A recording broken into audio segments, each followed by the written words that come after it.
మెంతి కూర, వెల్లుల్లి, ఉల్లిపాయలు, టమాటాలు, ఎండుమిర్చి, జీలకర్ర అన్నీ నూనెలో వేసి వేపేసుకోవాలి.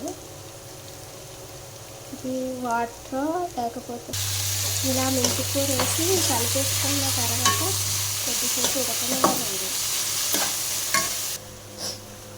అందరూ నీళ్ళు పోసుకుంటారు, నేను అన్నం వండిన గింజ వేసుకుంటున్నానండి. నేను చింతపండు పులుపు అది వేయకూడదు, అన్నం వంచేసిన గింజ వేసుకుంటాను, చాలా మంచిది.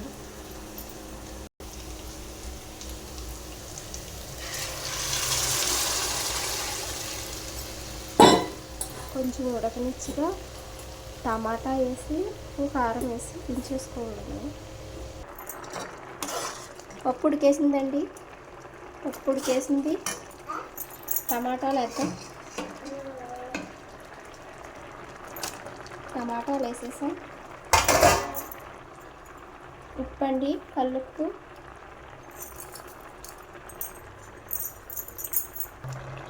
కారం అండి.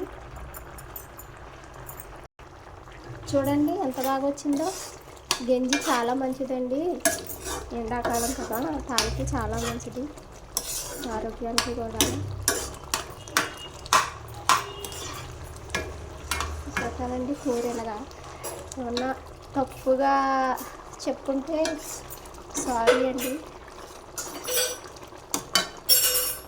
మేము చాలా బాగుంటుందంట కదా, ట్రై చేయాలి.